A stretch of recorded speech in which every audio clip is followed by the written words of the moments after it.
FIR जो लोग उसमें शामिल थे जिन्होंने दंगे भड़काए हैं उन सब पे कार्रवाई हो, और अगर इनको पुलिस ने उन पे एफआईआर दर्ज किए हैं तो यानी उनके कुछ ना कुछ रोल रहा होगा।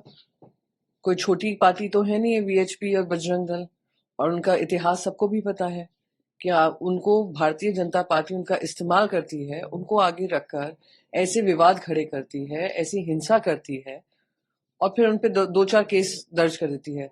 मैं पूछना चाहती हूँ, मुख्यमंत्री ने जो भड़काऊ भाषण दिया था संसद असेंबली के अंदर, उनपे कब कार्रवाई होगी? नीतीश राणे ने दिन रात वो अपना मुंह खोलता रहता है, उल्टा सीधा बकवास करता है, उसके बारे में कब कार्रवाई होगी? तो जो खुद के कैबिनेट मिनिस्टर्स हैं उनपे भी जो बेलगाम तरीके से बोले जा रहे हैं और हिंसा को भड़का रहे हैं, उनपे कब काम होगा, एफआईआर दर्ज होंगे? ये मैं वहां के गृह मंत्री श्री देवेंद्र फडणवीस से पूछना चाहती हूँ। अभी जो इससे पहले रही एक तरह से शांति स्थापना की कोशिश की, लेकिन अब की सरकार ऐसे मुद्दे लेकर आ रही है कि तनाव बढ़ रहा है। अगर आरएसएस हेडक्वार्टर नागपुर में वहां पे ऐसी घटना होती है जो मुख्यमंत्री का गृह क्षेत्र, तो कहीं ना कहीं सवाल ऐसे खड़े होते हैं कि सरकार हाथ पे हाथ धरे बैठी है, उनके साथ खड़ी है। जो अपने घर की सोसाइटी को नहीं बचा पा रहे हैं वो हमारे राज्य को क्या बचाएंगे? जो कानून व्यवस्था उनकी खुद की कॉन्स्टिट्यूंसी में लागू नहीं कर पा रहे हैं तो बाकी कहाँ करेंगे? या ये भी हो सकता है कि उन्होंने एक्सपेरिमेंट उस क्षेत्र से किया जहां पे उनको टोटल कॉन्फिडेंस था कि उससे उनको पॉलिटिकल बेनिफिट मिलेगा। पर ये शर्मनाक है। नितिन गडकरी जी ने जो कहा कि कभी इधर इतिहास में नागपुर ने इस तरीके की घटनाएं नहीं देखी हैं जो वहां पे हुआ है। रूमर्स फैलाए गए, उल्टा सीधा कहा गया, दंगे भड़काए गए, हिंसा के लिए मजबूर कर दिया। अरे शेमफुल। जो भी इसके लिए जिम्मेदार है, जो भी पक्ष हो, जो भी इंसान हो, उन सबके ऊपर सख्त से सख्त कार्रवाई करनी चाहिए। उद्धव ठाकरे का एक और बयान, किशोर नायडू को जरूर बुलाना। देखिए, जिस तरीके से इस पे पूरी राजनीति हो रही है, मैंने कल खुद मिनिस्ट्री ऑफ कल्चर में पूछा कि क्या हमारे देवेंद्र फडणवीस जी ने अपॉइंटमेंट मांगा है या कोई चिट्ठी भेजी है, कुछ संपर्क हुआ है ये जो उनका ग्रेव है उसको हटाने के लिए? वहां से मुझे खबर आई है कि ऐसा कोई ना मांग हुई है भारतीय जनता पार्टी की तरफ से, ना एएसआई से मिलने की बात हुई है, ना कोई चिट्ठी लिखी गई है, ना कोई मीटिंग की अपेक्षा की गई है। पर लगातार भड़काऊ बातें वहां पे की जा रही हैं। तो ये बात सही है कि एक तरफ चंद्रबाबू नायडू और एक तरफ नीतीश कुमार हितैषी बनते हैं कि सबको साथ में लेकर चलना चाहिए, और इसमें ये लोग चुप बैठे हैं। और अगर डबल इंजन सरकार अपने आप को बताते हैं जो डबल डिजास्टर बनकर आ रही है, चाहे तो 2 मिनटों में कब्र को हटा सकते हैं, पर हटाएंगे नहीं क्योंकि इनके लिए ये विवाद का एक मुख्य प्लॉट जो कहा जाता है वो बना हुआ है। तो जब भी ये काम करें और इस तरीके का नया इतिहास रचने की कोशिश करें तो जरूर उनको आमंत्रित करें, क्योंकि आज उन लोगों की वजह से इस तरीके का माहौल महाराष्ट्र में बन रहा है। कल जो से साथ आने की बात की थी, लेकिन महाराष्ट्र में जाकर पलट गए।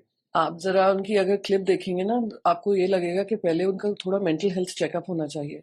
जब से मुख्यमंत्री की गद्दी छोड़ी है, उप मुख्यमंत्री बने हैं, लगातार मुख्यमंत्री के खिलाफ काम कर रहे हैं, लगातार मीटिंग्स अटेंड नहीं कर रहे हैं, लगातार अनाप शनाप की मांगे रख रहे हैं, महाराष्ट्र का हित नहीं रख रहे हैं, अपना हित सबसे ऊपर रखकर कर रहे हैं। कल जिस तरीके से उन्होंने असेंबली में कहा, एंड इन गुड फेथ मैं कह रही हूं, उनका मेंटल हेल्थ चेकअप होना चाहिए।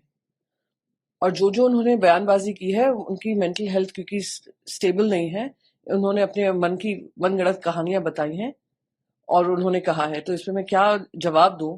मुझे तो बल्कि हंसी आ रही है। उद्धव ठाकरे ने के डस्टबिन में पड़े थे, उन्होंने सुनी ये बात। आप देखिए जिस तरीके से अनर्गल बयानबाजी हो रही है एक नाथ शिंदे की तरफ से, वो उनका एक फ्रस्ट्रेशन जाहिर करता है। वो जानते हैं कि उनका इस्तेमाल करके भारतीय जनता पार्टी उनको अभी कूड़े में ही डालने वाली है। पहले मुख्यमंत्री की लालच देकर मुख्यमंत्री बनाकर जल्द से जल्द उनके साथ भी यूज एंड थ्रो पॉलिसी अपनाकर उनको इरेलीवेंट करेगी। तो वो अपनी जो खिशानपत है वो इस तरीके से निकाल रहे हैं। तो अगर वो उन्होंने कहा है कि मीटिंग थी, तो शायद एकनाथ शिंदे को किसी रूप में तो वो खुद भी कहीं रहे होंगे, तो उस पर उद्धव जी ने टीका किया है। मणिपुर को लेकर लगातार आप लोग सवाल खड़े करते रहे। देश सामने है कि 6 रेलू को वहाँ पे भेजा जा रहा है। राष्ट्रपति शासन लगने के बाद कांग्रेस पार्टी, सभी पार्टी जिसपे सवाल खड़े कर रहे हैं कि आपने इतनी देर से आपकी नींद खुली, अब आप एक्टिव दिख रहे हैं, लेकिन जब आपको एक्टिव होना था तब आप एक्टिव नहीं हुए। जब एक्टिव होना था तब वो अपने मुख्यमंत्री को बचाने में लगे थे। महाराष्ट्र और मणिपुर में क्या हो रहा है? मणिपुर का जो मॉडल है, ये चाहते हैं आग हिंसा भड़काकर अपने मुख्यमंत्री का जो जगह है और उसको मजबूत करें। आज जो पहले ये निर्णय लेना चाहिए था, अब आकर किया है, तो टू लिटिल टू लेट है। आप बजट एलोकेशन पे इस पे चर्चा हुई थी, आप उस सत्र में भी सुनते कि किस तरीके से to little funds going to Manipur. Normalcy बहाल करने के लिए खुद देश के प्रधानमंत्री को वहां पर जाना चाहिए। जजेस की टीम भेजकर या इधर उधर किसी को भेजकर उससे कोई फायदा नहीं होने वाला है। राष्ट्रपति जी को जाना चाहिए और वहां पे बात करनी चाहिए कि कैसे पीस बहाल होगा। पर प्रधानमंत्री मोदी जी सब जगह गए। मैं तो कहती हूँ काश मणिपुर का कोई स्टेट अवार्ड हो और वो अनाउंस कर दे वो प्रधानमंत्री मोदी जी को दे रहे हैं, तो शायद प्रधानमंत्री मोदी जी पहुंच जाए, क्योंकि वो विदेशों में तो जाकर अवार्ड कलेक्ट कर रहे हैं, अपने खुद ही देश के राज्य में जाने को उनके पास समय नहीं है। ये कंसेप्ट में आधार को लिंक किया जाएगा, इस पे अभी जो सत्ता पक्ष की तरफ से बात हो रही है कि जो दीपक सवाल खड़े कर रहा था, हम उसकी तरफ से समाधान की तरफ बढ़ रहे हैं। चुनाव आयोग ने प्रपोजल दिया, ये क्या समाधान है कि आप सब वोटर आईडी को आधार से जोड़ देंगे? ये क्या? आपको मैं बता दूं, देश की जनता को अब जागरूक हो जाना चाहिए। आपके वोट को भी इररेलेवेंट कर रहे हैं। आपका ये पूरी तरीके से आपका डेटा यूज कर कहाँ वोट करते हैं, कहाँ करते हैं, फिर आप ही के घरों में आकर आपको तंग करेंगे।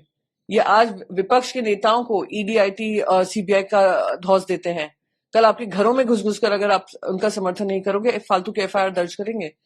ये पूरा का पूरा प्रजातंत्र का गला घोटने का काम जो कर रही है इलेक्शन कमीशन, इतिहास इनका जो नाम है कलंकित अक्षरों में लिखेगा कि जब उनको समय था टीएन सेशन जी बने, तब आप बन गए ऐसे जो कॉन्स्टिट्यूशनल अथॉरिटी, कॉन्स्टिट्यूशनल मोरालिटी को खत्म करने में लगे हैं। हमसे जुड़े रहने के लिए हमारे YouTube चैनल को सब्सक्राइब करें और नई वीडियो की नोटिफिकेशन के लिए बेल आइकॉन को दबाएं।